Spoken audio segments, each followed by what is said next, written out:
We're live now. Okay, and welcome to the very first live stream on the Blind Advocate channel. Today we're going to discuss the NDIS, the good, the bad, the ugly. I think it's important because there's so many inconsistencies with the NDIS. There's a lot of misinformation out there as well. I thought it was really good to talk about it, and if we can get some people up here into the chat and get some different points of view, would be really good. I was one of the first people to go on the NDIS in the area I live in.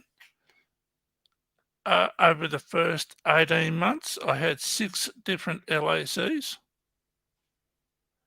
and they were all totally useless. They had no experiences working with people with disabilities. They had no qualifications in working with people with disabilities. And I just want to be upfront and honest at this stage. I think the NDIS has been the greatest gift people with disabilities has ever been given in this country. It's been able to allow me personally to get out into my community a lot more than I have been in the past and do things, learn new things with the help of the support workers. However, the first 3 years were absolutely dreadful. I was diagnosed with a tumour in the spinal cord in 1989. I contracted MS in 1992. I lost my sight in 1998. And in all of those situations, I never suffered with anxiety attacks until I had to deal with the NDIS. It was dreadful. Every time I applied for something, I was knocked back. I took things up to the line of command, up to the tribunal. I had a meeting with the NDIS lawyer, someone from the NDIS complaints section, and it was the whole saga was absolutely brutal. It's one of the worst things I've experienced in my whole life. So it's really important that we're able to talk about these things. Like I said, before I got onto the NDIS, I got onto the disability pension in January 1990, and I basically sat around the home for the next 30 odd years. Did nothing. I watched a bit of TV, got up, went and did some things in the computer, went back to the TV, went back to the computer. Didn't go out very much. Couldn't afford to go out very much. So I basically sat at home. And when I got on the NDIS, like I said, the first 3 years were absolutely brutal and cruel. Working with people who have had no experience, no education. I've had multiple discussions with people working for the NDIS. And I say out of 6 people I spoke to about when I applied for different items, one in specific is a talking microwave, which was denied constantly. I rang up. This lady from the NDIS rang me up and said I couldn't get it. She said, we have staff who are vision impaired and they don't like the voice, so you can't have it. And I said, well, I'm not vision impaired. And she said, well, you can't have it. And I said, yeah, but I'm blind. I'm not vision impaired. Do you actually know the difference between being blind and vision impaired? And she couldn't answer me. The most basic fundamental thing, like the difference between being blind and vision impaired, she could not answer. I had to tell her the difference. So that's the sort of people we've got working on the NDIS. Hopefully it gets better. I really do. But while we keep employing people as LACs who have had no experience doing that sort of work, people with disabilities are going to continually hit their head against a brick wall. Every time I applied for something, the LAC would ring back and say, "I know you were denied." And I'd say, "Oh, why is that?" And they said, "Oh, I don't know. They just said you couldn't have it." And I said, "Well, what did you say?" No, well, I said nothing. What could I say? I said, "Well, you could have argued the point for me. That's your job. You're the go-between. You're the middle person between me and NDIS." So I asked around. I have a family member in Western Sydney. Her sister-in-law um, got a job as team leader for the LACs in the western part of Sydney. And I asked my family member, well, what qualifications or experience did she have to work with people with disabilities? And she said, well, none. All she's ever worked for was on the front desk at Centrelink. So a receptionist from Centrelink gets to go in as a team leader for LACs. That's outrageous. How could the NDIS, how could the government put people like that in charge who have no qualifications, no experience in working with people with disabilities, or any understanding on what their needs and requirements are? I've spoke to numerous people, different LACs. One used to work for the tax office. One used to be a cleaner who used to come to my house and clean when she was a support worker. These are the sorts of people who are in a position to act on our behalf. And for me, that's not on. When I spoke to my doctor about the anxiety attacks I was having, I literally couldn't breathe.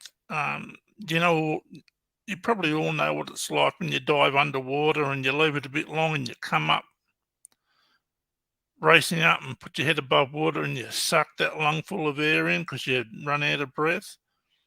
That's what I was doing for weeks, sucking air into my lungs, like just anxiety because of the NDIS and the way I was treated.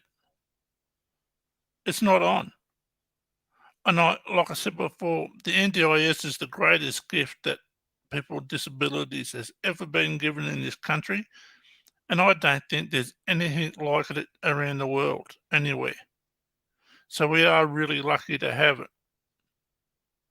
But as lucky as we are to have something like this, to have morons in positions that they shouldn't have because they have to employ someone to fill those positions, it's not on.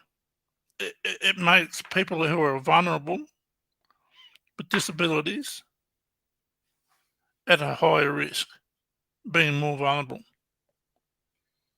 making their life way harder than it already is. It's not on. I know I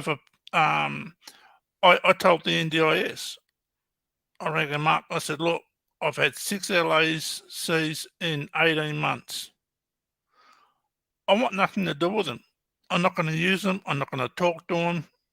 Oh, well, you have to. That's the rules.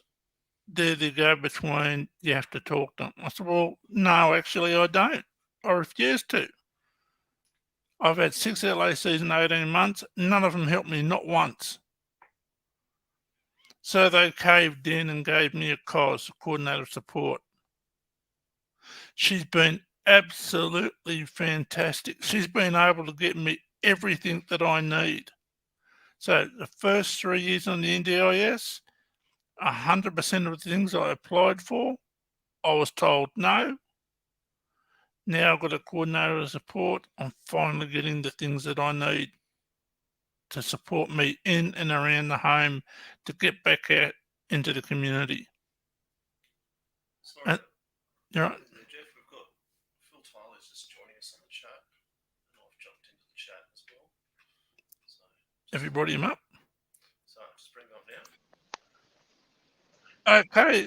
Hi, Phil. How you going? Good morning. How is everyone? Yeah, we're good. I'm good. I can't speak for Jeff. I can't speak for everybody. Yeah, I'm doing well. You probably heard me rant. Listen, Phil, have you got YouTube open? I have no idea. We were struggling.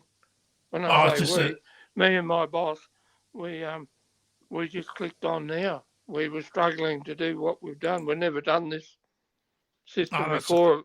It's normally Zoom. We just click and that's it.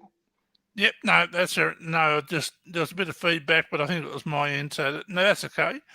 You heard a bit of my rant leading up? No. Coming in?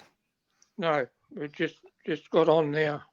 I just heard that previous gentleman say about 100% with the coordinator. Was that you? Was it? Yes. Yeah. Well, yes, I did hear the end of that. Yes. Yeah. So basically, the first 3 years, everything I applied for, 100% of it was knocked back. I was never given any reasons other than the talking microwave.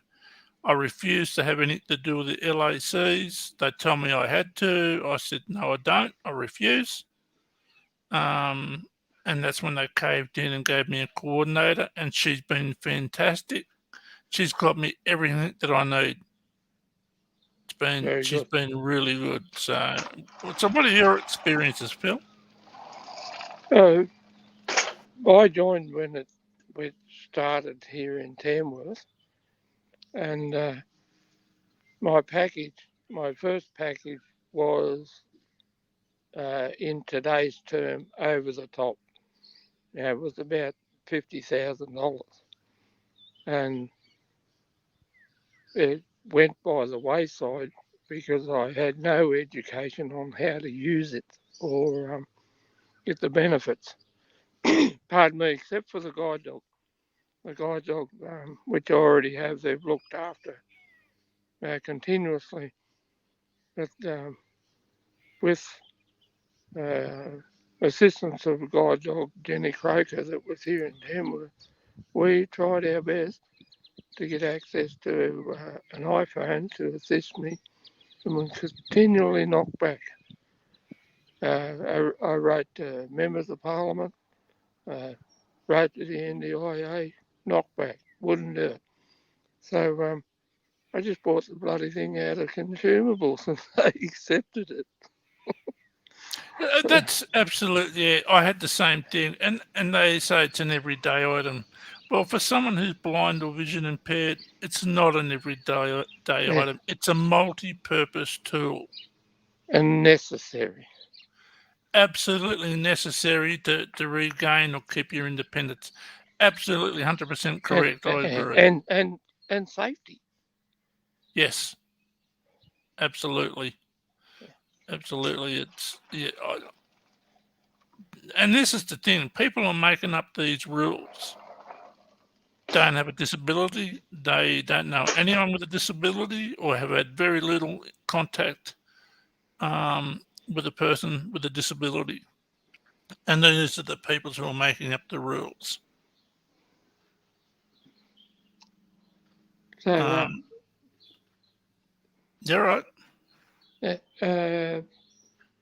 Through the COVID period, the LAC I have now, which I have no problem with, he's good. The NDIA was saying I didn't spend money on some of the things that were in my plan. And the ridiculous part about it was we were locked down. Cleaners weren't allowed to come to the house. Anyone outside the house weren't allowed to come either. So they come to their senses, which you're probably aware of, that because of COVID, they just extended everyone's plan for the following year. But I'm sure there was a lot of wasted expenditure in that to and froing and back and forwards. Yeah, look, with COVID, when everyone was stuck at home, I got access to a couple of things that were based on the internet that I would not normally get access to.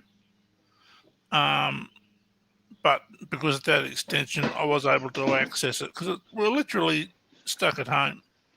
Yeah, and You know, I did learn about Zoom in that period. Yep. Yeah, and that's the thing. We're not taught on what we can apply for. We're not taught on how to use the funding. You know, in different ways we can access the funding that we've got. And I know we are so lucky to have this in this country. Yeah, like I said just before you come on, I went on the disability pension in 1990, and up until I got my coordinator support, I just sat around the house. Yeah, But, when I was diagnosed, I went on the virtually forced on to the blind disability pension, and it was my pride and stubbornness that didn't get me to ask for help until it got to a point I needed it. I look back now, I'm disappointed in myself that I didn't ask for help or accept the help earlier while I still had some sight left. Yeah. Yeah. And that's always, pride and the loss of independence. It's the huge things to overcome. But I think as good, as much as the NDIS has helped, we have people in positions that have no experience, and that's one of my big bugaboo because there's so much inconsistency. One person was allowed to get a talking microwave, but I wasn't allowed to have it. One person was allowed to get, I don't know, one thing, another person couldn't get it. So some people are getting things on the NDIS, and other people are being denied for the same device. So there's no consistency That's with the right. NDIS, and I put that down to unqualified and uneducated staff. Yeah, I agree with that because in another forum that I'm involved with, there's some people with the same condition I have, the same level. They've been accepted for an ORCAM, but I've been rejected 3 times. They're not even interested in any further discussion. And pardon me, with the volunteer work I do,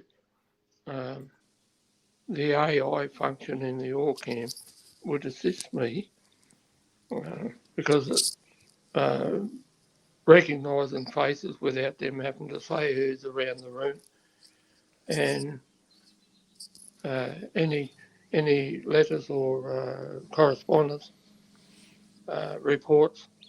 I don't know if you know about the ORCAM.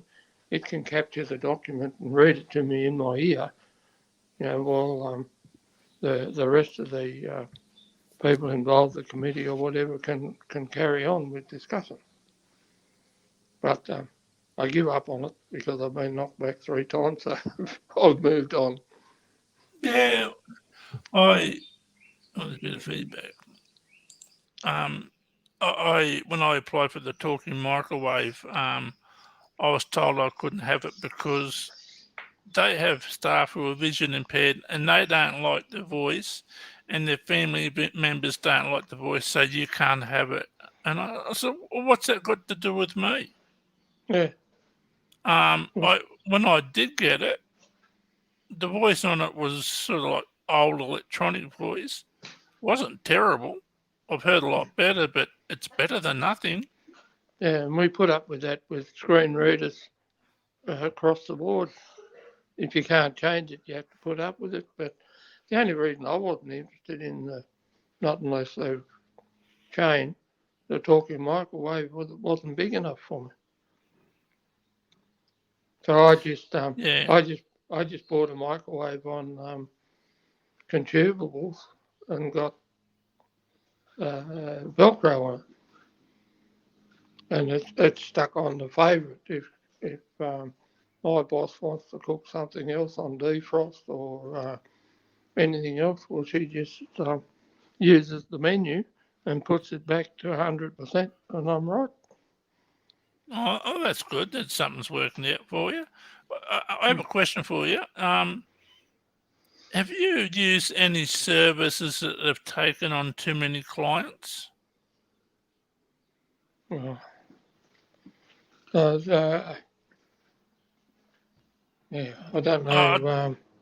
Because I was using a service, and when I first met them, they were quite good, but they kept bringing on these new clients and not having the staff to cater for everyone, and all my regular times were getting cut back by an hour and a half, or not at all. Yeah, well, my experience with cleaning, because I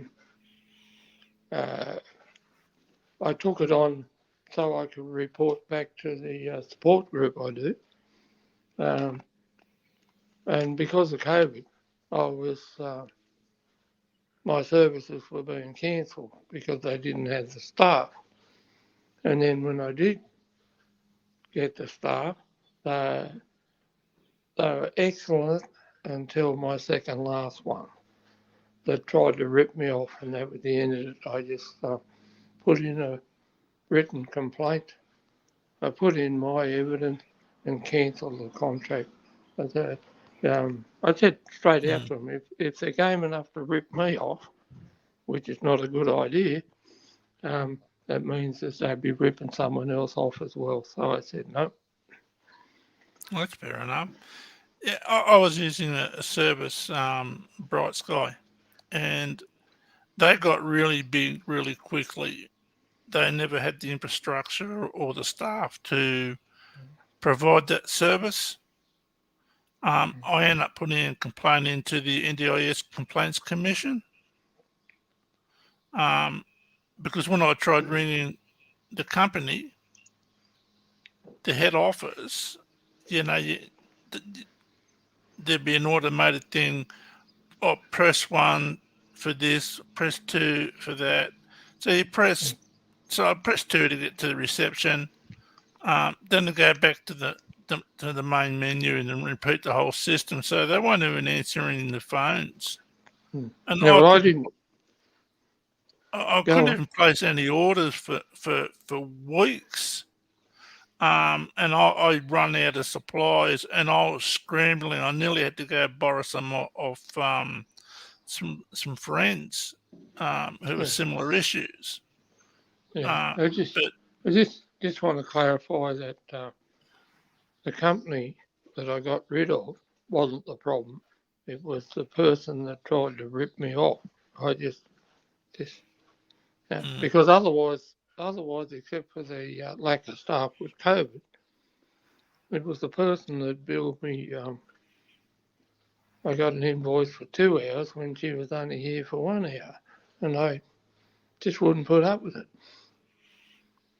I've had similar issues with the service provider before the one I had before the one I have now. They turn up 10, 15 minutes late, and finish 20, 30 minutes early. So they're Still basically with you getting, for the full time. Yeah. yeah. Well, I got one of my group members, Jeff, another Jeff. He tells them before they start to look up at the front of the house, and he says, "Camera, time." Yeah. Yeah. Uh, Yeah. Every time I access the service for the first time, I say, look, with my disabilities and my health issues, I might have to ring up 5 minutes beforehand and cancel.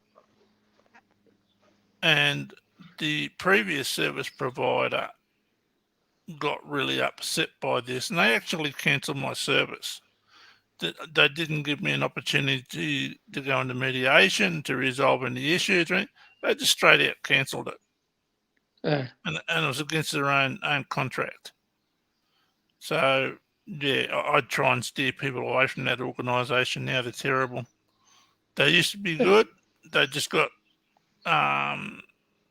money hungry, I think. They brought on new clients all the time, but never had the staff. And I thought it was terrible. I really did, but not everything. Sorry. Yeah, the majority of the support group I run here, the members are using United, and they're all happy with it. So I'm going to give them a bell and give them a try. Yeah, you put your hand up when something's bad, and you also put your hand up when something's good. You let them know. Yes, I do.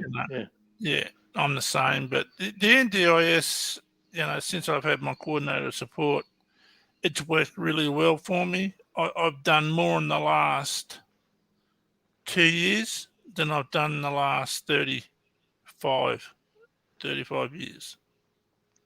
Well, I'm going to apply through the LAC that I have. I think it's line 7 I have to apply for to have a plan coordinator assist me in my next plan. Yeah, I had a person from the NDIS come to my home to do my next plan.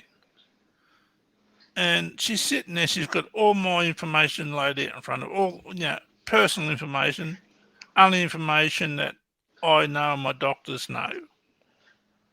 And I just said to her offhandedly, I said, if you don't mind me asking, what qualifications do you have for this job? And she said, I'm not going to talk about my private life. And I went, hang on, you've got my entire life laid out in front of you. I'm only asking you what qualifications that you got. And she refused to answer. So there's got to be accountability. If we're going to deal from people with from the NDIS, I think we have the right to ask those questions. What qualifications do you have? What experience do you have? I agree with that. Because some people are in there shouldn't be there. Before COVID, I always had someone from Guide Dogs and VA with me. And the LACs didn't have a problem with it. It didn't make me get any more or any less, but they were there to assist. Because I don't know which way you manage it, but I'm say 80% or 90% self-managed. I just let guide dogs do their bit and VA do theirs. I must admit, I let my coordinator support handle most of it. We talk about my plan, then she deals with them because I just get too frustrated with them. Just their attitude sometimes is not the best. Is there anyone else online with us? I'm not sure, Chris. I'm online, but the problem is I'm near Jeff, so when I turn my mic on, he gets a bit of feedback. So causes a bit of an issue. My name's Chris. Hi, Phil. How you going? Nice to meet you. I'm going good. I'm dry for a change. Oh, it's been a bit wet, hasn't it? It's very soggy. Even the frogs are getting bogged in our backyard. Yeah, I know. I went and fed the chooks. I could see exactly where I went on the way there. It was, Yeah, I almost had to swim my way back. Yeah, I'm in Tamworth on 2 acres, and the grass is growing faster. I'm blind and I can see it grass. Yeah, right. But Do we have anyone in chat down below? No, we don't have anything in the Oh, chat it's at just the the two moment. of us. That's okay. Yeah. I wasn't expecting too many people today, being the Yeah. first time. yeah, well, I'm going to pass it on to my other group. That would be Yeah. good. Yeah. The more Yeah, people that we know, the better. Yeah, I got I'm coordinator of a guide dog vision impaired group, only for people with RP, and they're all on the NDIS. So we have another Zoom meeting next Wednesday, so I'll pass it all on to them and leave it up to them if they want to join in. Yeah, no, that'd be good.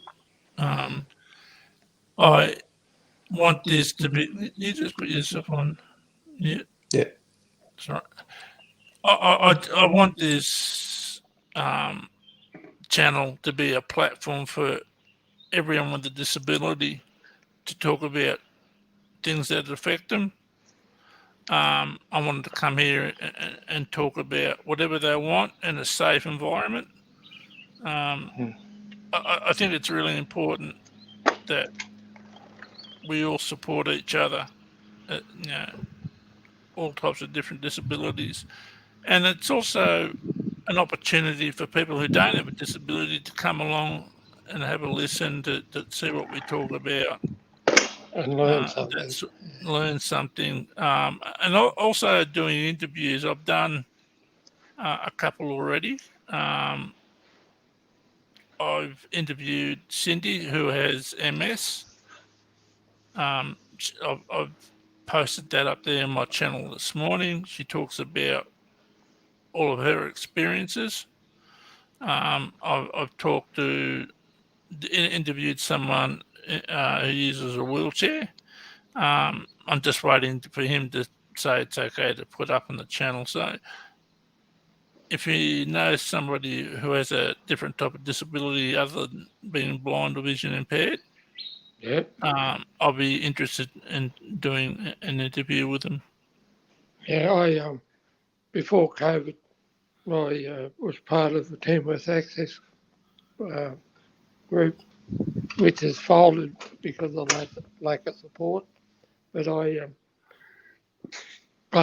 campaigned for an injustice through spinal cord injuries with the support of spinal cord injuries. We had election, be 3 or 4 elections ago, and the election booth in Pearl Street was in a building that had 3 steps to get in, and wheelchairs couldn't fit.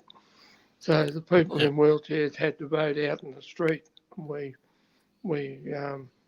assisted them, and we blew up about it and said it's discrimination plus lack of privacy, independence. That just wrong. And we got it closed down.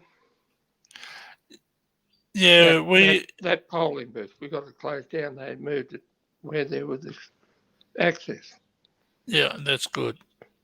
That's good. Yeah, our access committee was dismissed when our council was suspended by the Premier. You probably heard about that in the news. Yes. Yep. I waited about 18 months until the suspension was lifted. Then I started lobbying council to re-establish it, and we've only just got it going. And after the first lockdown, the second lockdown happened and we couldn't meet. And the new council said we couldn't have any more meetings until they resolved their issues. So we well, just here in Tamworth, the council withdrew support for when it was established. There was a councillor or a council representative to turn up, and there was a council representative to take the minutes, and we were still allowed to use the community centre room free of charge. But it was the lack of support that turned people away, turned the volunteers away, and it had to fold. So now I represent that group on the Tamworth Ratepayers Association. Yeah, well, I sort of, like I said, I lobbied behind the scenes for about 2 years to get the Access Committee up here re-established. That's good. Yeah, so we have our first meeting again on the 3rd of next month. It was funny. I did a radio interview a few weeks ago because the movie theatre up here now has audio description service, which was really good, and I was just promoting it. And the lady doing the interview, she was a councillor who's been around for a long time, and she referred to me as an activist because I took our council to human rights for clear, accessible path of travel around the CBD for people who have disabilities, especially people who are blind or vision impaired and use a long cane. Maybe a freedom fighter, Jeff. Yeah. Just to jump in there quickly, we've got a comment on here. Adam Morris has put in a comment saying, I've heard that in the last few months, Orcams and other devices are being approved more easily. I'll take that on board. Thank you.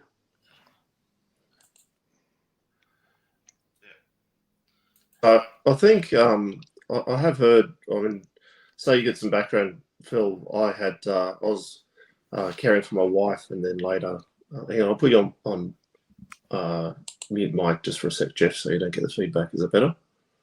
Yeah. So Phil, I was looking after my wife for a long time, and then I eventually became a support worker. So I've sort of had both sides of the fence, and I have seen the response to Adam's comment is that I keep hearing reports about things getting better. I know when the system first started, it was absolutely atrocious, and it took we'd be looking at needing equipment. My wife had a degenerative disease, and by the time the funding came through for the equipment, then she degenerated to the point that the equipment needed review. So you had things that would then take 12 months before they came through, and then it was all a bit of a disaster. So it seems to be that it's improving a bit, but there's still a lot of problems, and there's a lot of delays, and it can be a real issue. Yeah. And with the media and the government putting out the information that the NDIS is blowing out by near $9 billion, I think they're putting it out there in a roundabout way that they're going to cut some services, which will be disappointing. I would like to know exactly how much money from the NDIS is going to support workers and other professionals such as guide dogs, Vision Australia, OTs, etc. Not just saying, people with disabilities are getting $22 billion worth of free stuff, because that's not the case. The overwhelming majority of that funding, I would assume, is going to support workers. I have support workers 4 days a week. Yeah. Well, what I'd like to find out is how much the NDIA costs us, the people at the top, because I'm sure they're taking a fair chunk out of it. Yeah, and I know there have been people with disabilities who have rorted the system as well. There was a person in south of Sydney who purchased a couple of mobility scooters, kept one and sold the others. So nothing happened to that person, which I think they should have been made to repay that money. I agree. And laid charges should have been laid. It's fraud. Yeah, that's fraud. fine that way, but I still believe that the NDIS with their call centres and the hierarchy at the top that make these decisions, I bet they're on good wages.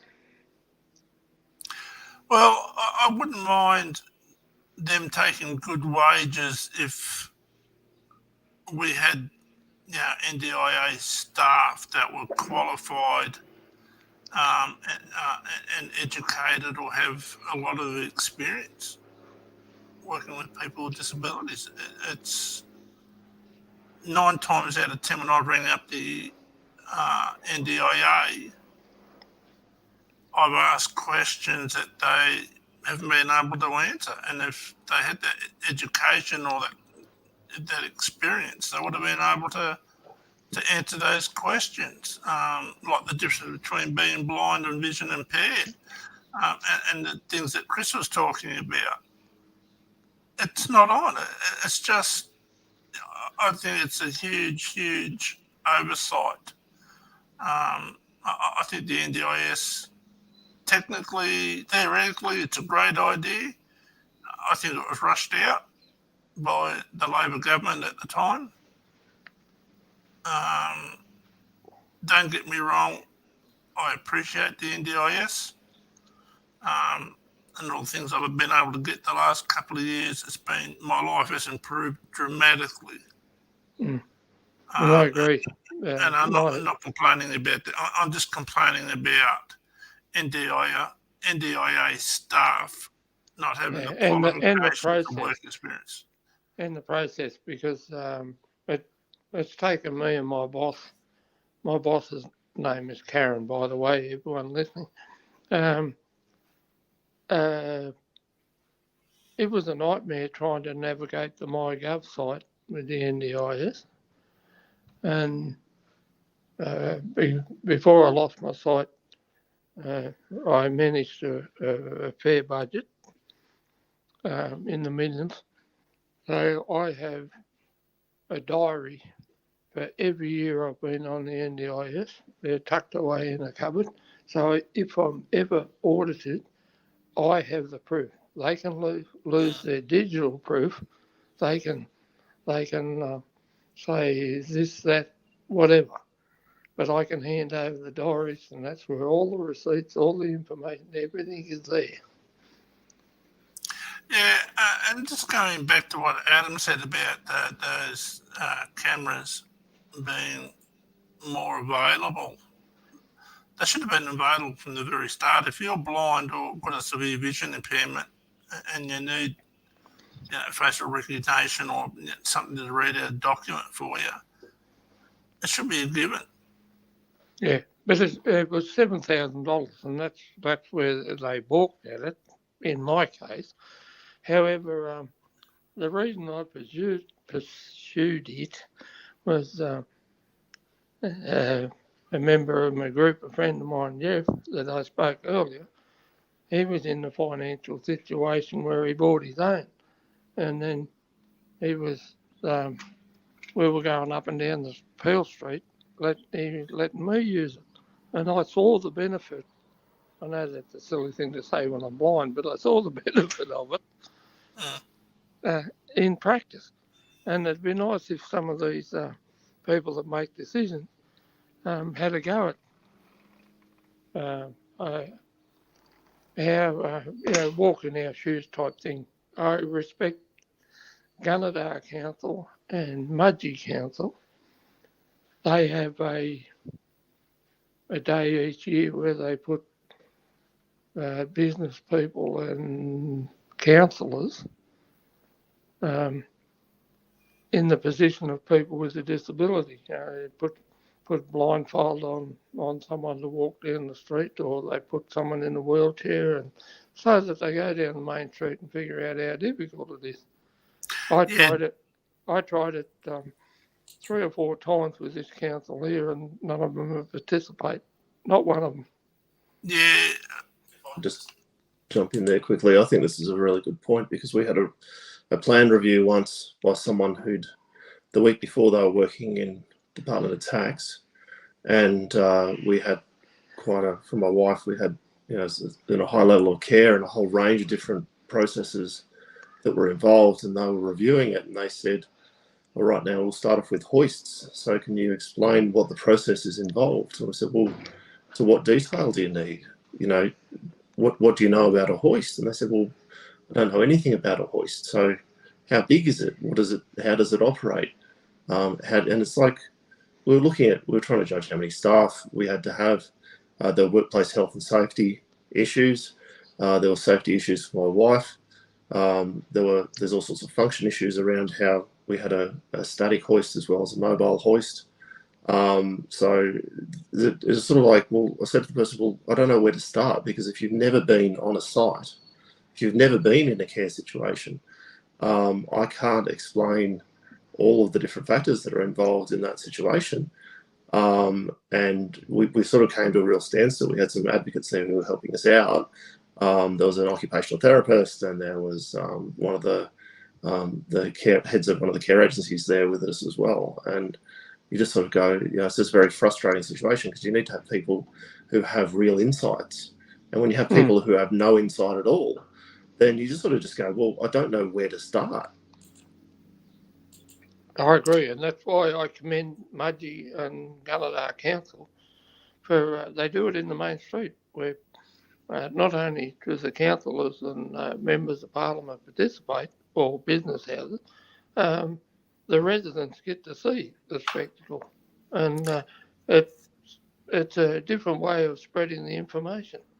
Yeah, well, the Access Committee up here, we've had that Adopted Disability Day with council since the 90s, and that lasted all the way up until the amalgamation between Armidale and Guyra councils, where all the committees were then put off, and that actually then stopped. So, here in Armidale, we've been doing Adopted Disability Day for council since the 90s, and it does work well. But what Chris was saying is a perfect point of what I've been trying to hammer through to the NDIA. You can't employ people to assess someone with a disability who knows nothing about the disability. Yeah, no experience in the sector. I agree. No, absolutely. And that's the thing. So you've got someone, no education, no experience, assessing someone with a disability on the things that they need. Then they put it in, a recommendation in, and it gets denied, and you've got to go through the whole process of lodging a complaint and going up to the tribunal. I've done that. It takes a long time. Yeah.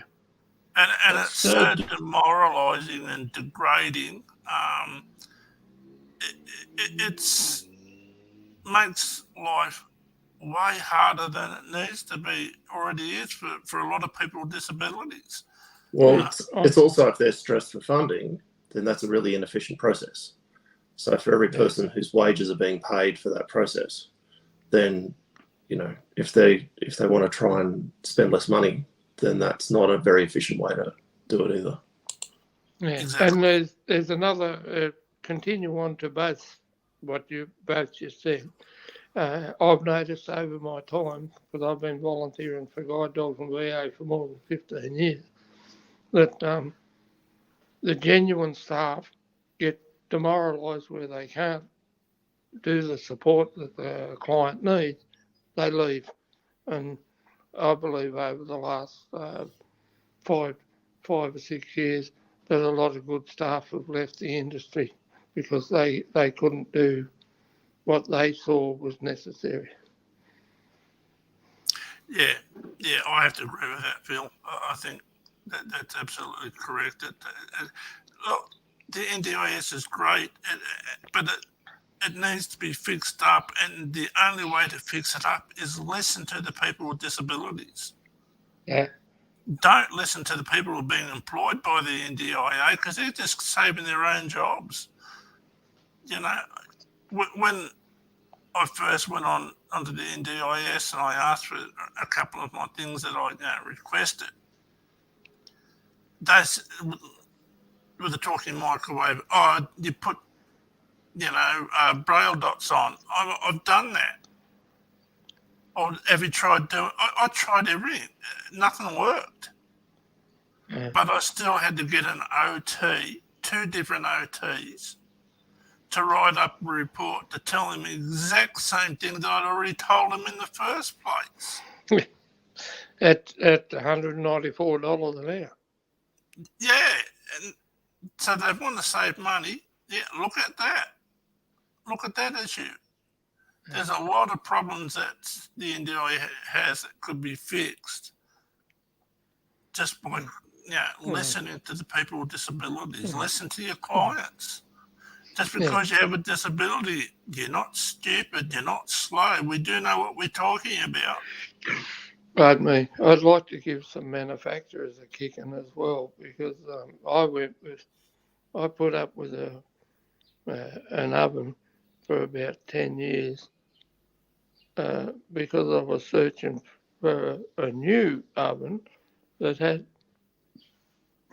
knob controls on it instead of touchpad. Yes. And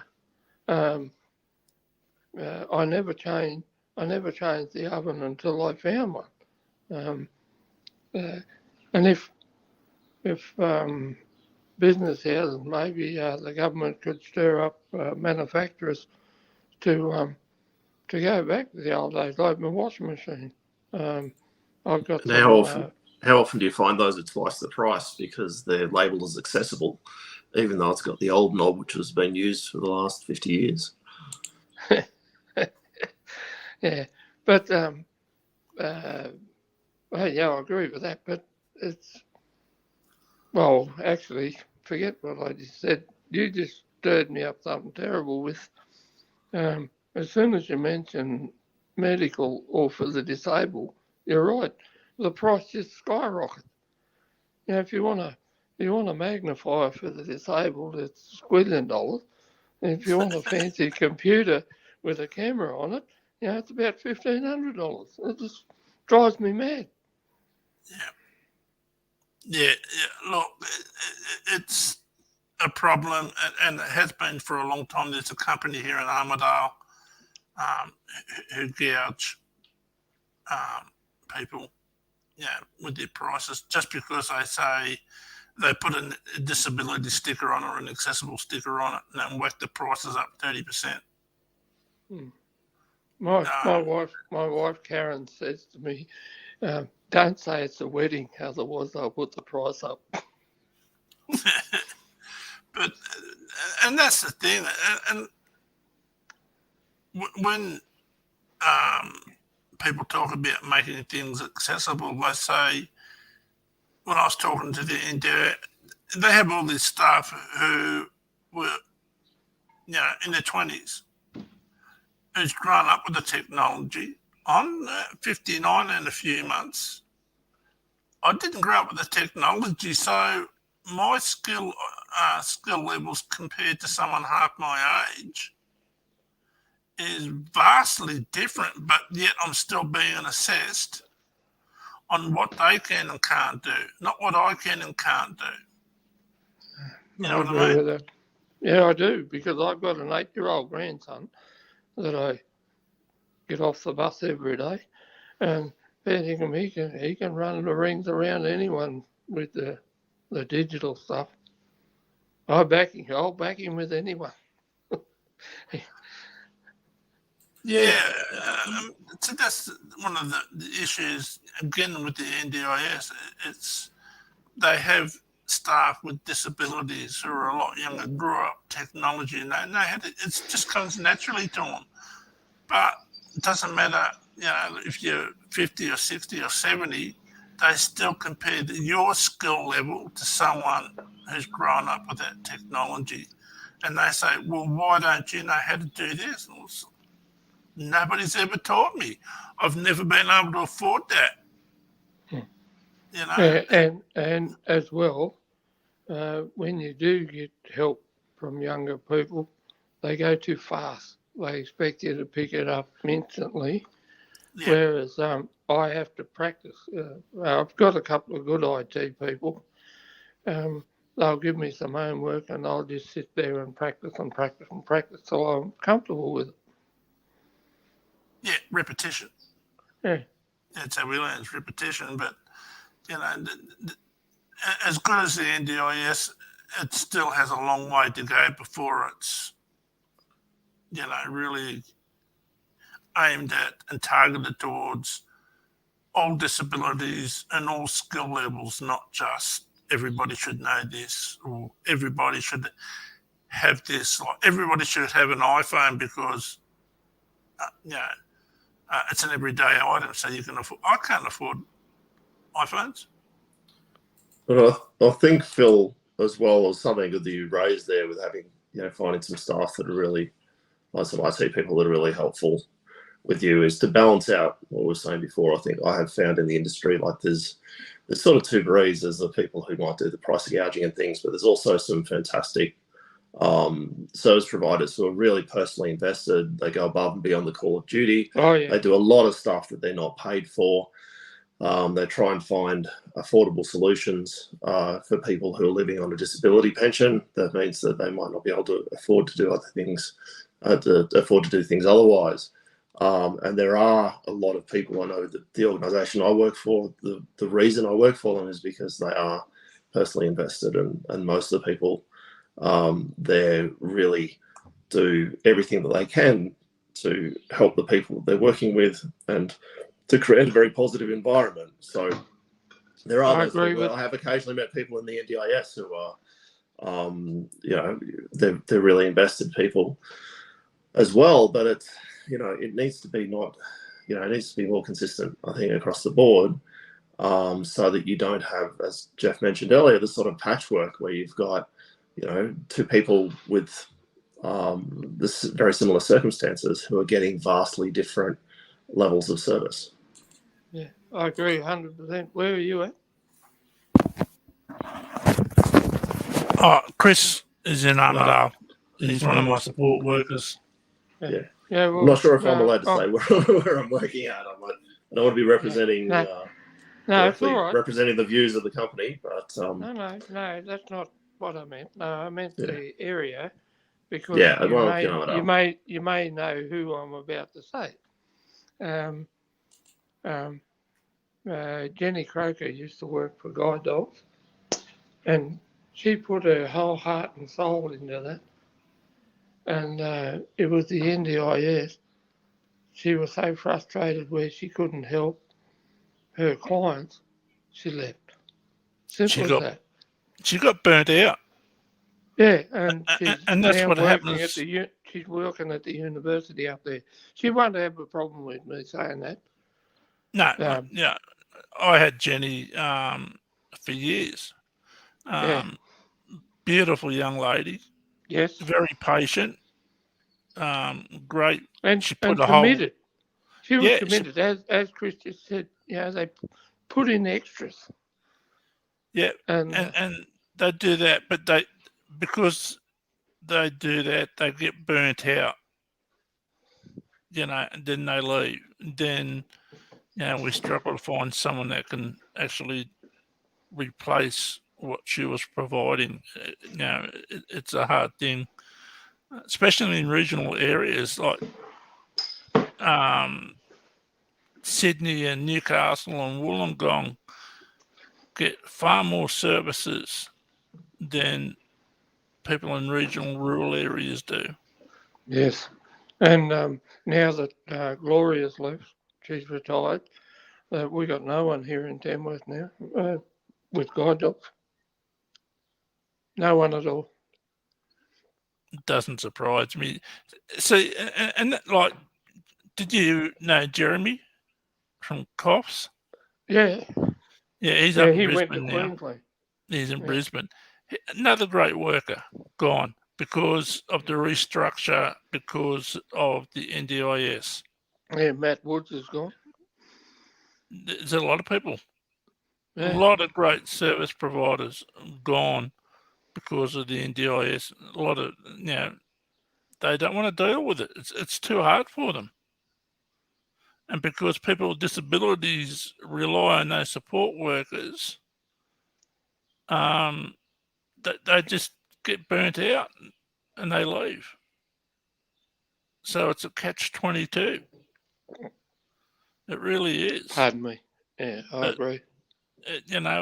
It's like the amount of different services people in Newcastle, Sydney, and Wollongong get, because they've got the population. There's a lot more services to choose from, but up here you don't have the amount of services that those people in those areas do. And I know the service that I use, Arima, they're not alone in this. They're struggling to find workers. They're struggling to find people to do support work. They really are, and that's right across the board. So I just don't know what the solution is as far as getting enough people up in regional, rural areas to be support workers. Armidale's a great. You probably say the same thing about Tamworth. Armidale's a great place to live. 99% of this community is fantastic. I know I go down town, if I get disorientated, I just say, is anybody there I need help? Somebody would always walk over and offer a hand. In Sydney, they just shoulder barge you out the way. They don't care, but anyway, I think the NDIS, they need to be more consistent. They need to look at things like iPhones. Either people love them or hate them. I love my iPhone. I can't do without mine. Yeah, for me it's a multi-purpose tool. I use the LiDAR for location, detection sort of thing. I've got about 4 pages of apps that I use. Yeah, I use what's it called? Maps Outdoors, and it's great. Yeah. Maps outside. Envision AI. I use that. I don't use Seeing AI anymore. Envision AI is brilliant. It is TapTapSee, Seeing AI, IRA. I think they're not as popular as they once used to be. No, you got to pay for that, so I don't use it. I know the first 5 minutes is free, but no, I don't use it. Oh, you can get funding under the NDIS for it. So I know that. But Envision AI, I don't use Seeing AI anymore. It's just so much better for me. I just love it. And the mapped outdoors, that's all I do. I just turn it on, walk down the street. It tells me where I am, what the next cross street is. It's good. I have a Trekker. Yeah, I've got a Trekker too. Yeah. Don't like it. Do not like it. I had a fall last year, broke my hip, and got a rod put in, and blah blah blah. And now I walk quite slow by myself, and because I walk so slow, the GPS is not accurate. So I can put a landmark on one side of the street, on the other side of the street, another landmark in a similar area, and they both go off at the same time. Oh, yeah. Yeah, so Yeah, they're accurate to like 10 metres, but they don't update the maps the way they used to. And the only accident I've ever had was because either vandals or council didn't put barricades around a trench that I fell into. That was a fair while ago. Yeah. Just getting back to the NDIS, I didn't get to see the budget the other night. I'm assuming they're going to start trying to cut funding back, I suppose. I don't know. I watched it last night. I know that sounds strange. I watched it, but I couldn't see it. I was listening to the TV and then the analysis after it. No, they're going to do Bill Shorten's going to do a review of the providers and administration to see where they can cut costs. Look, they need to have auditors going around, and I'll tell you why. I needed a deck out my back door because there's a big step down and I struggle with it, getting in and out. Now, I've got 2 quotes. I told one person I was going to get it done under the NDIS, and I told the other person I was paying for it myself. Now, the person who I told I was doing it, paying for it ourselves, came back in with a quote of 7,500, and the bloke who did the quote under the auspice of getting it paid for by the NDIS come back just over 15,000. Yeah. Those sorts of things need to be audited. Also, I've got a friend who had his bathroom done up. It was approved because of his issues. They paid the contractor everything up front, and my friend couldn't get the person to come back and finish the job properly. You know, the handrails were not installed correctly. The shower screen wasn't installed correctly. The tiles wasn't done correctly. It took him 6 months, I think, to get the contractor to come back, and that was only threat of lodging a complaint to the NDIS. Yeah. The contractor came back and finished it off. In my case, I'm in a fortunate position where I was in the civil construction industry before I lost my sight, but mates of mine here in Tamworth, they do any steel work for me and I pay them, then I claim it back through the NDIS. So I haven't had a problem that way. But that's the thing, like those sorts of jobs, why are they paying it all up front? You know, and by doing that, you know, it's hard to get them back to fix up any mistakes. Those sorts of things need to be audited. They need to have someone to go around and make sure that the contractors are fulfilling their part of the contract, their obligations. Yeah, and I understand that, yeah. And don't pay them 100% up front. Well, you don't do that if you're building the house. No, exactly. You do progressive payments, yeah. Yeah, and that's what the NDS needs to do, and that needs to be streamlined. But you don't go up and pay someone 100% up front.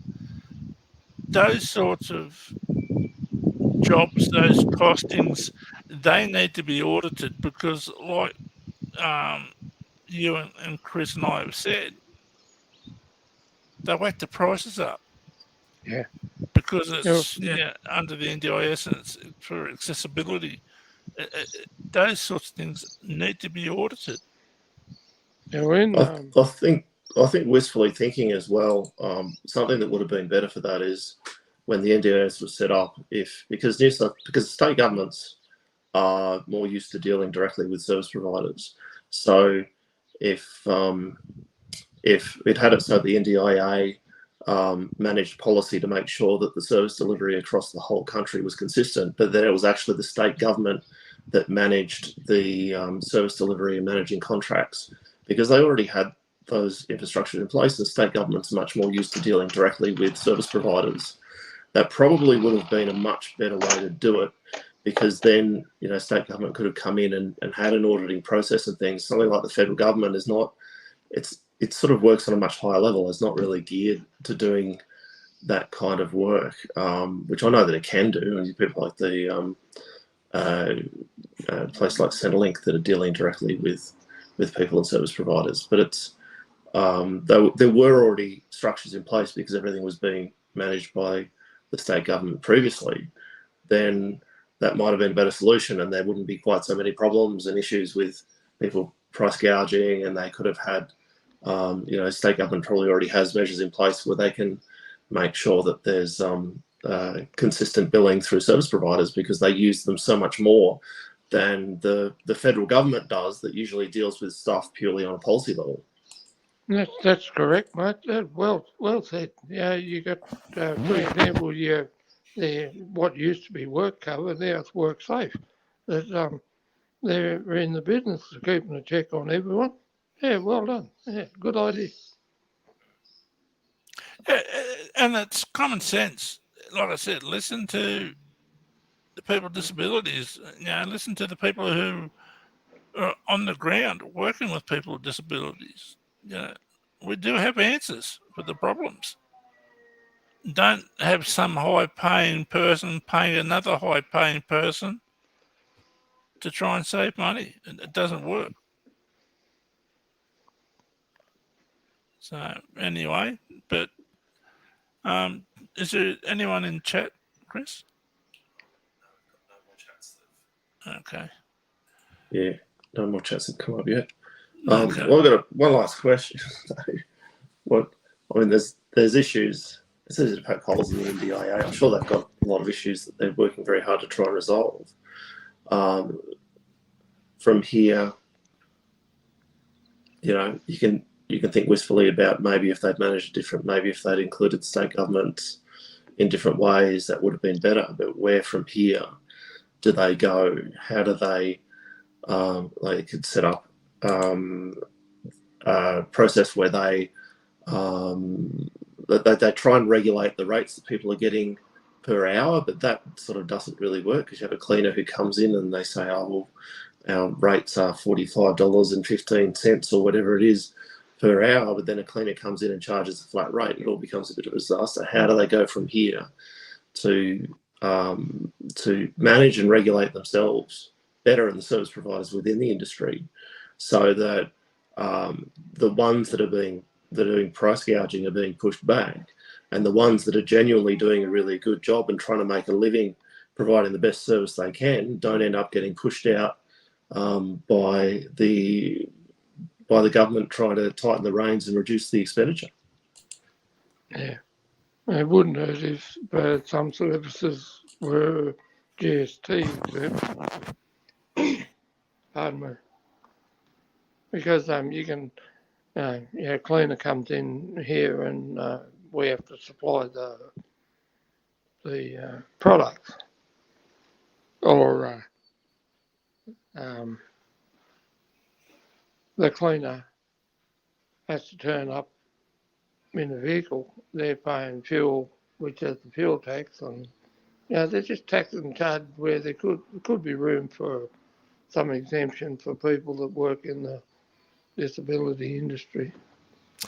Yeah, I think this is the where it comes under the auspice of everyday items. And just if a person with a disability lives in their house, regardless of the supports they have, they're still going to have to buy those items anyway. So yeah, I was only using it as an example. There must be room, because food is fresh food is GST exempt, and I don't think removing some taxes on things is the answer. It's we still have to buy the same things as everybody else does to clean the house and but if you think about, say, guide dogs will be in Australia or spinal cord injuries, across the board, they'd be paying a lot of money in GST on running the business. If some of those businesses, I suppose, if you like guide dogs is classed as a charity, so they're probably not paying it anyway. But they still claim it back in their tax. That's the workers. I think some of the places that are doing the wrong thing are non-government organisations. They're not-for-profit organisations and things already, but they work out all the legal loopholes so that they can, pay themselves really good wages and get a lot of fringe benefits. I know places that have done that kind of thing where they end up, the people who own the business end up getting all kinds of benefits and ways that they can rot the system. Rot the system effectively, and how do you pull it all back in a line? I know with the Royal Commissions happened recently. Even with that, there's a lot of people who are worried about if they make a complaint against a service provider, then they're going to be marginalised, especially when you're in a country area where you don't have that much choice and everybody knows everyone else. Is that they're really afraid that if they say anything, that they're going to end up getting into trouble. And when you're looking at people who've lived with disabilities their entire life, they're used to being marginalised. They are used to being at the bottom end of the pecking order, bottom of the food chain. So, they're quite rightly justified and concerned about end up being marginalised because they're expressing views about things not being done right. And when they see people that are rotting the system, they just go, well, I'll just keep quiet and keep my mouth shut. There'll be one or two people who stand up and try and champion for them, but the vast majority of them are just they're already behind the eight ball. So you need to have better oversight. I think is really what it comes down to. Better oversight and review. Have maybe inspectors who do random checks, who turn around to any service provider in any service environment, who can just turn up at any point in time and say, what is going on here? And are people doing the right thing? Because I can't think of any other way to make it so that it would work better. And if more people were doing the right thing, there would be more money to go around. The system would be running more efficient. I mean, even if the NDIA had inspectors who were inspecting its own processes and making sure that people in their organisation as well were doing the right thing, that would cost money to have those inspectors. But I think that they would, because people would then be worried about being found out and there would be some culpability, then that would result in greater efficiencies and more money being spent in the right areas and less money being wasted. Yeah, and what you said at the start, the people feel marginalised and don't speak up. If there was a safety provision where people were safe if they were whistleblowers, if they had a place where they could complain about something not being right and no repercussions. Yeah, absolutely. Anyway, I've got to go shortly, so I want to tell you about a situation that happened before COVID. There's a lady that was here in Tamworth. She's gone down to the big smoke to go to university. She was in a motorised wheelchair that cost $42,000. And in the main street of Tamworth, where there's an inappropriate, pram ram we call them. Yeah, pram ram. Anyway, she rolled it. Anyway, she got all straightened up and the council wouldn't fix it. So they had to fix it themselves and they argued to get it fixed. But anyway, fast forward a couple of months, she was coming out of the Kmart Plaza in Tamworth here, and a delivery truck, what used to be a disabled car space but now it's a loading zone, hit the sign that says loading zone and damaged her wheelchair. She was all right, but damaged the wheelchair. She didn't have to argue or anything. The company fixed it straight away. That's the difference sometimes between private enterprise and council. Yeah. Are you aware of that Snap Send Solve app, Phil? Beg your pardon? What is it called? Snap? Send Solve. The council app. Yeah. Yeah. I was using that years before this council would acknowledge it. I'd take pictures of low hanging branches or uneven footpaths or access ramps that weren't meeting standards. That's a great tool to use. Yeah, it is. I use it all the time. Yeah. No, but the area I'm speaking about, sorry to interrupt you, man.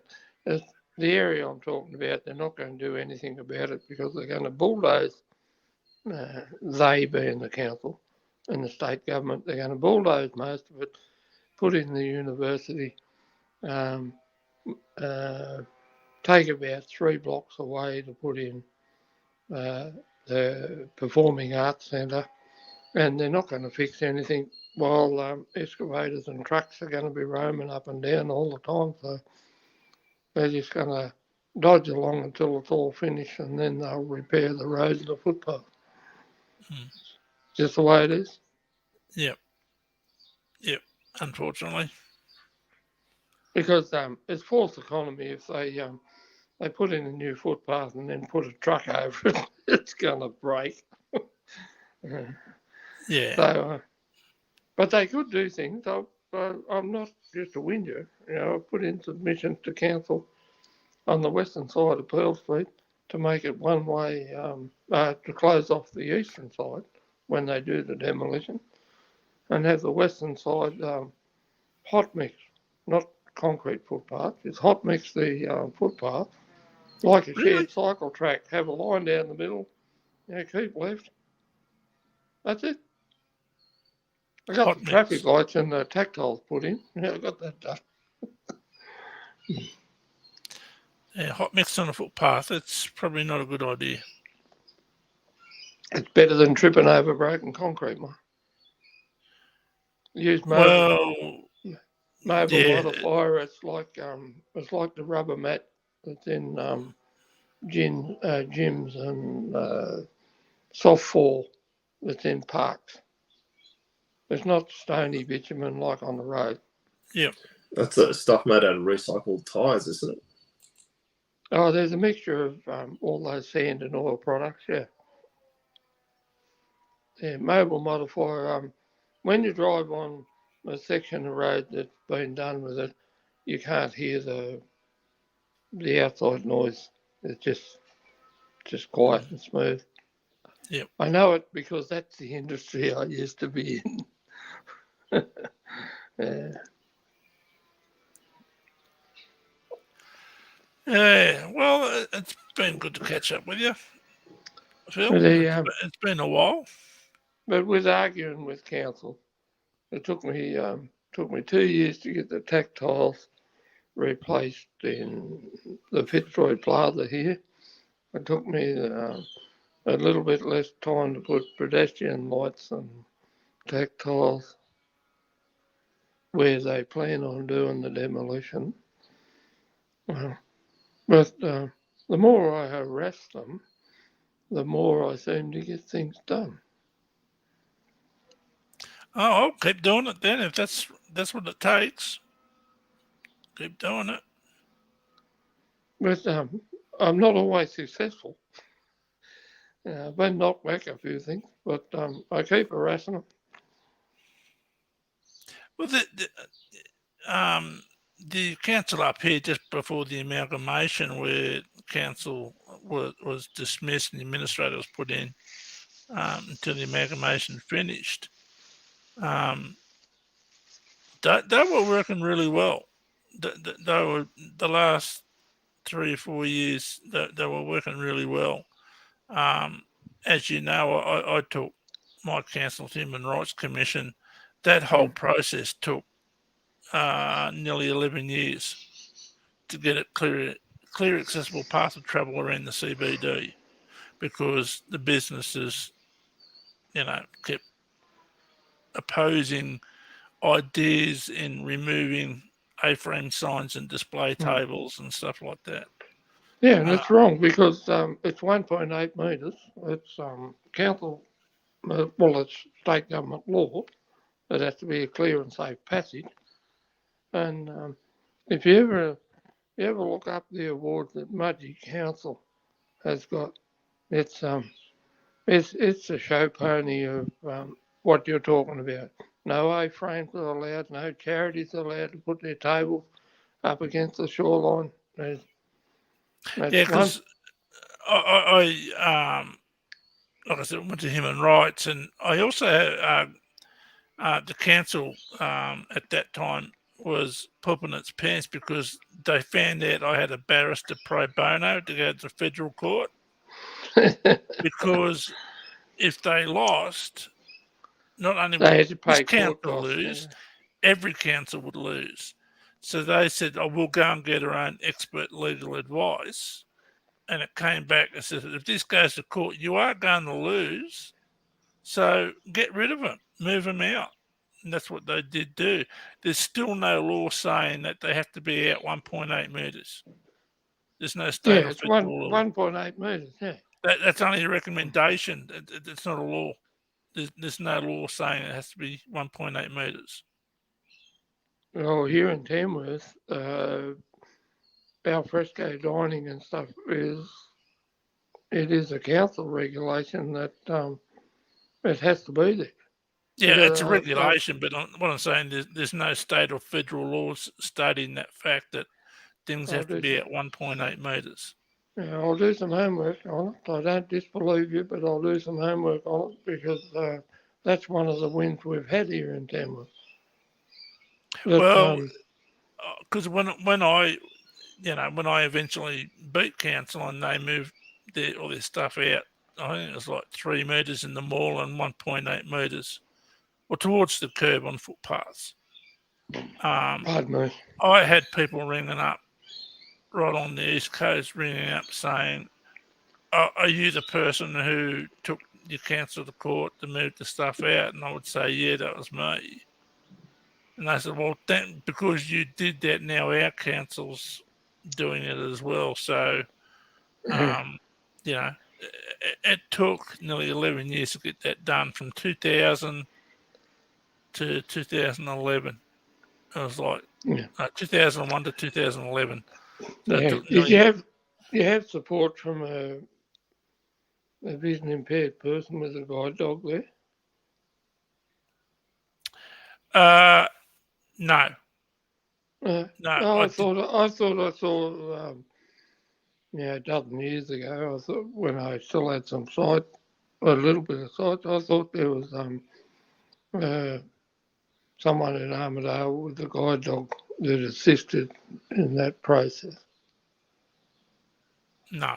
That was the Access Committee started it, and I followed through until it was done. There was I was the only one that was doing it. I had a friend of mine who used to work for Spinal Cord Injuries Australia years ago. He was helping. Maybe what I'm talking about is a separate UN thing, because I do remember. Hang on, I'm going to say. Pardon me. There was on Prime. I was on Prime. I did a couple of interviews on Prime.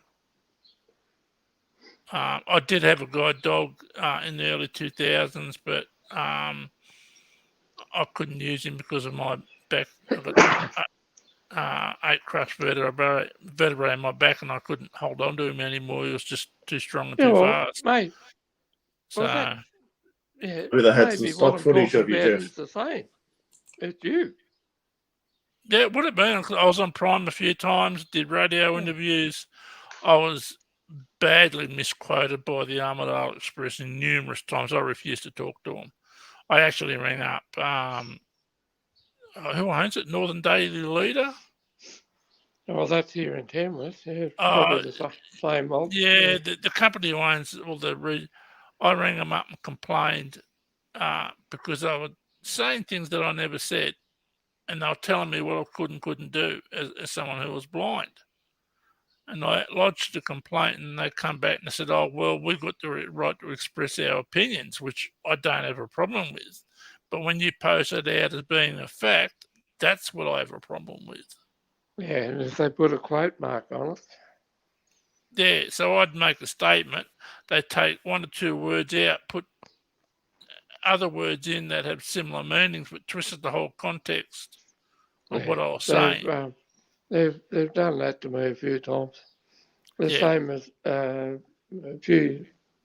last year or the year before, we did blind bowls here in Tamworth, and the cameraman said the camera's off, and then when it went to air, it wasn't off at all.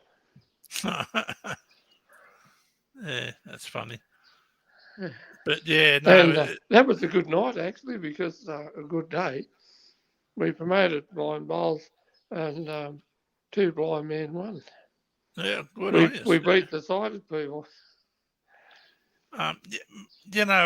Gloria, when we were doing this with council about getting rid of the A-frame signs, she'd come up here and she spent the night here and gave up her own time to talk to the council at that time, back in the early 2000s. And the way she was treated, Gloria, by the council, but not by all the council, by some of the councillors, I was embarrassed.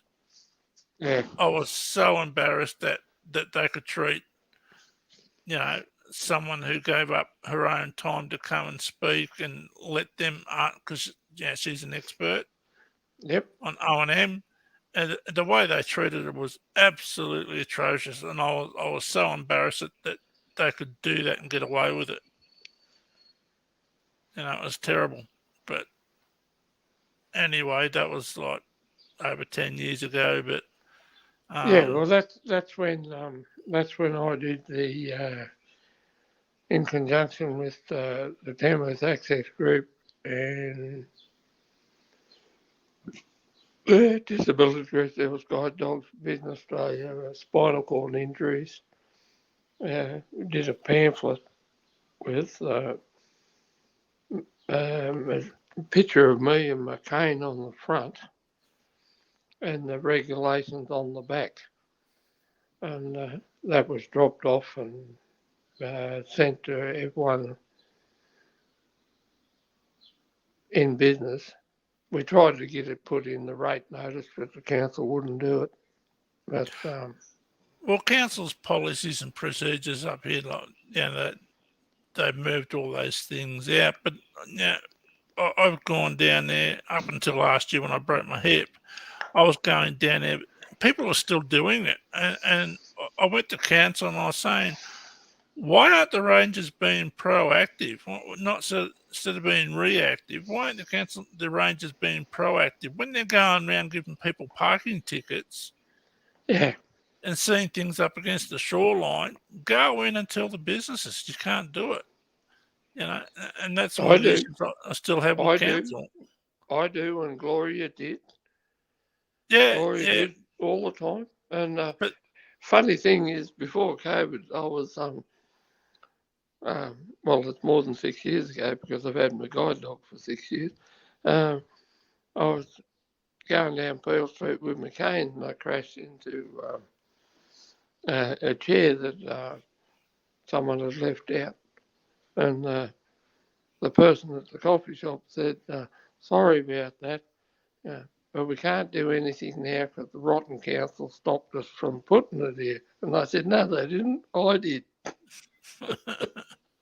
I went to Tamworth. I had to go see a specialist in Tamworth about a year ago. My wife and I went to this cafe. It was up the top end of Peel Street, and this little cafe. And I walked in with sighted guide, and I sat down. I folded my cane up, and the lady walked up and handed me a menu with braille on it. And I saw that this is fantastic. I said, "This is a great thing that you're doing." I didn't have the heart to tell her I can't read braille, but the sentiment was there. Yeah, that's another thing we did about 5 years ago, the Access Group, and Hog's took it on first, Ruby's and restaurant cafe thing that's not there no more. It had a quilting shop in the back of it. Yeah. There's a couple of others that have got it there, but I got to give credit. Hog's was the first one. They just did it. See, Armidale and Tamworth Access Committees, they're the ones that started off the regional access committee. Remember when all the councils in the area, the access committee used to get together like once or twice a year? No. Remember that? No, because I probably wasn't here then. Well, Armidale and Tamworth Access Committee started the regional access committee off. Unfortunately, when the amalgamation happened and they got rid of the access committee here, and when the Tamworth committee folded, the regional access committee folded. But it'd be good to look into re-establishing that in the future. I will try that. I definitely will. I need to find people to be on the board again, which is easy enough. Just advertise if we can get it started again and ask for expressions of interest to be on the committee. Yeah, because the people that were there that have left, they were too hurt by all the effort they put in for volunteers. Yep. And then ended up lack of support from council. Yeah. Yeah, it's not good. It's a slap in the face to all the. Yeah, that's what I said. That's what I said to our current council. I said, with me and another committee member, Steve Austin. Steve Austin was on the Access Committee from the 80s right up until 2016, 17 when the amalgamation happened. Just between, that's what I said to this council, just between him and I, we've got over 60 years experience in access issues and knowing the Australian standards. And I said, if you keep ignoring us, we're just going to give up and walk away. Then you're going to have to spend tens of thousands of dollars for consultants to give you the same information we would have given you for free. Yeah.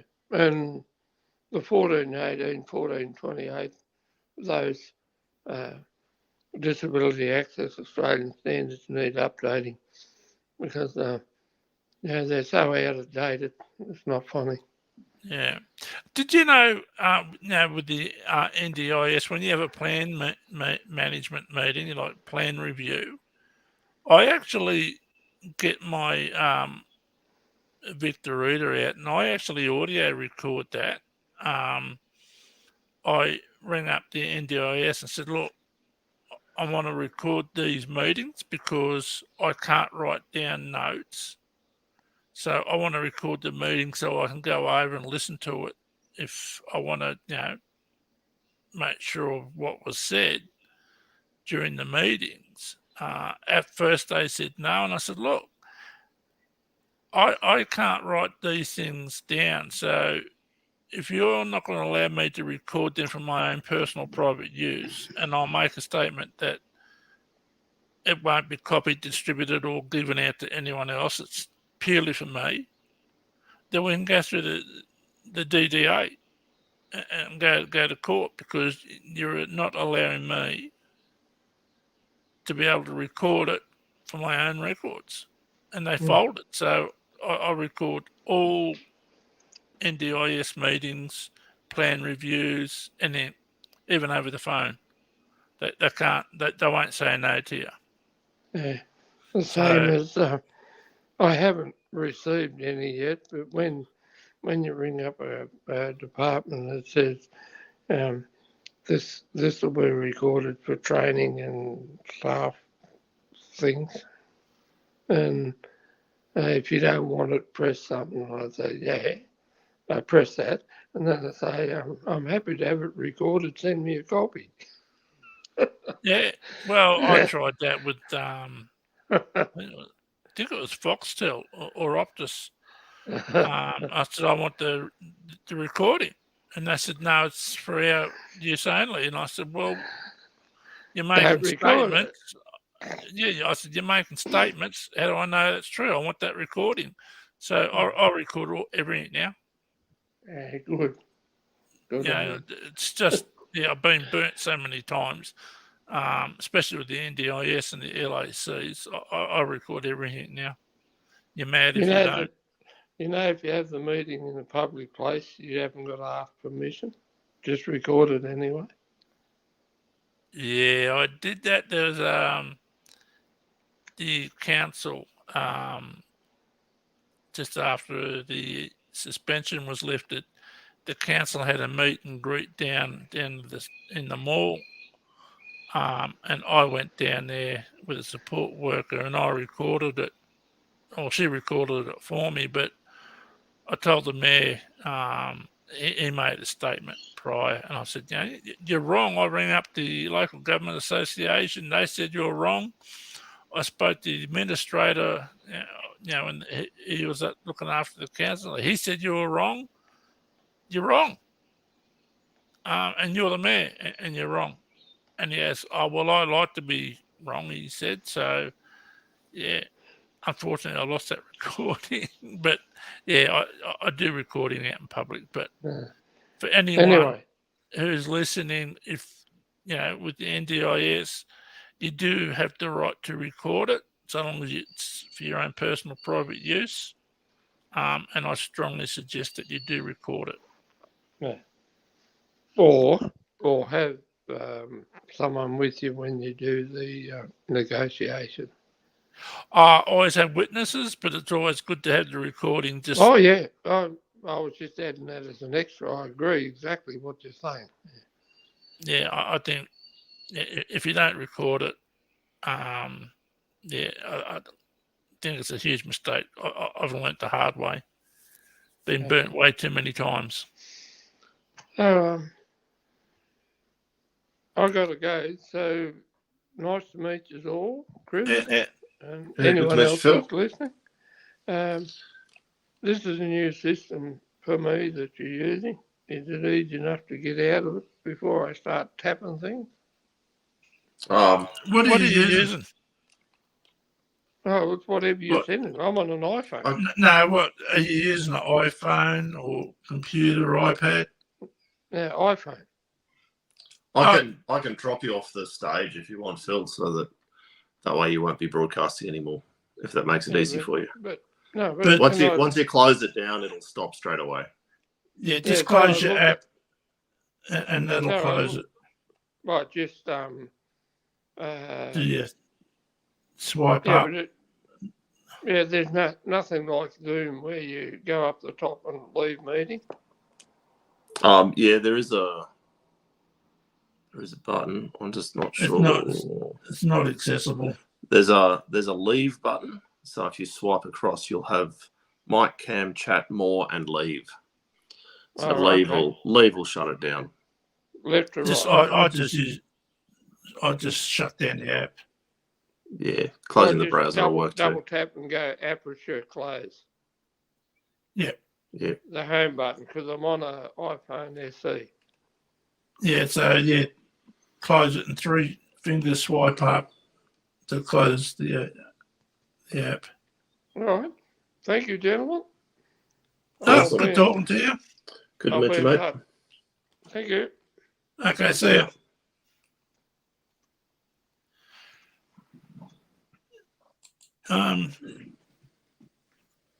Is there anyone else in chat who might like to come up? No, I've had a look. I think there's just us at the moment, Jeff. Okay. What time is it? So we're looking at, what's it, 11:26. We'll probably call it quits there. It's 2 hours. Yeah. All right. Well, I was expecting. It's a bit yourself on mute. I was expecting. Well, I wasn't expecting too many people to turn up the first one. So I am not discouraged. I will be here again next Wednesday at 9:30 a.m. Chris will be here with me. The StreamYard app I use is accessible. The reason I'm using Chris is that I get on chat panels all over the world. Unfortunately, there are people out there called trolls who will come up and they want to come up in the chat. Instead of using their own face or an avatar, they'll put up an inappropriate picture, which is called porn bombing. So that's why Chris is in control of the stream, just in case that happens. So, all right, we'll leave it there for this week. Thanks, Chris. We'll see you again next Wednesday at 9:30. Awesome. Thank you.